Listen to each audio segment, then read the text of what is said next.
Hi, so in this video we're going to talk about where to start as an artist because it's one of the things I get asked quite often. I'm either right at the beginning of my career and I just don't know what to do first, what order to do things in, or perhaps somebody's not at the beginning of the career and they're distracted by lots and lots of different focuses and they're like, Amanda, I just don't know where to start building my business and what to do first. So let's get going.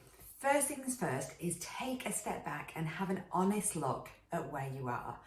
And by that I mean, are you making the kind of work that you absolutely love making, or are you making the kind of work that you think will sell or that somebody else thinks will sell or you should do? Because there's a very big difference between the two. So go right back to the basics and ask yourself, am I making the kind of work that really lights me up, kind of gets a fire going inside my tummy? If that's the case, then the next thing you want to ask yourself is, do I have work that could sit together nicely, or just nicely, sit together well, or is it all over the place? Is it all very, very different in terms of style and medium and colour, so that it almost looks like it's been done by lots of different artists?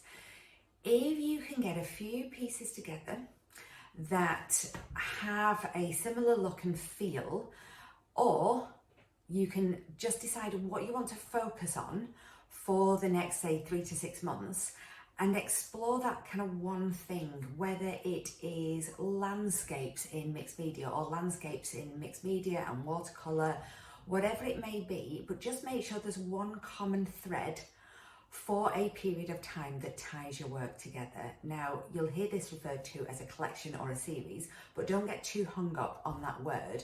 What it is you're just taking an idea and you're exploring it in more detail, rather than doing one piece and leaving it and changing direction and doing another piece and leaving it. So you're exploring a body of work, and you can do that as a very, very beginner. It doesn't have to be something that is only done when you get further down the line. Then ask yourself, okay, if I am building my business, what do I want to be making in terms of products or services?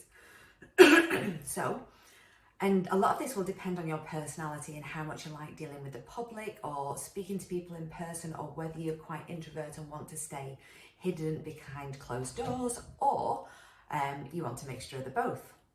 I was kind of did a bit of a singy note then, didn't I? Don't know where that came from. So, do you want to focus on just commissions? Do you want to put your artwork onto products and do print on demand? What kind of thing can you envisage yourself being really excited about in 6-12 months time? And then choose one, or possibly two at most, and focus on getting that created and sorted.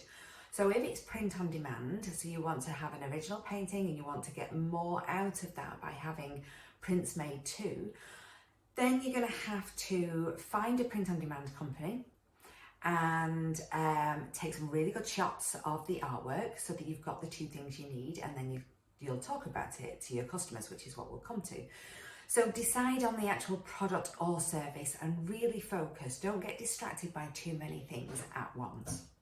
And then once you've got those in place, so you know you're making work that you absolutely love, you've got a little bit of a kind of common thread going through your work, and then you've decided, okay, what do I want to do with this? Do I want to sell it as originals, or do I want to do prints, or do I want to take the designs and put it onto products? Once you've got that decided, the next thing is you need somewhere to show your work. So whether that's a website or social media account, you can start with a social media account at first, but don't rely on that long term to sell. Lots and lots of reasons why. That's another video entirely. But you can always start off selling on social media, but eventually you do want your website. And finally, when you list your work and you tell people about it on social media or on your website, you really want to involve them in the inspiration behind it. What was the kind of motivation behind the piece? How is it going to connect with them? And make sure it's presented absolutely beautifully. So don't take a crappy photograph of it on the desk with a coffee cup and a half-eaten chocolate bar. Really present it beautifully in a frame or in an art room mock-up if you don't want to go out and buy a physical frame, or just style it in a way that customers can see, oh my gosh, that would look gorgeous in my living room, or oh my gosh, that would look, beautiful in my office, wherever it is. And you're not asking them to imagine what it's going to look like on the wall. You're giving them that visual representation of how good it's going to look. So as a starting point, that would be my advice. And like I said, people will be at different stages on that timeline. But just check all of those things, because if you've got a lot of those things in place, you should be starting to see sales coming in. If you're not, one of those things isn't in place properly. All right, that's all from me for now, and have a lovely day.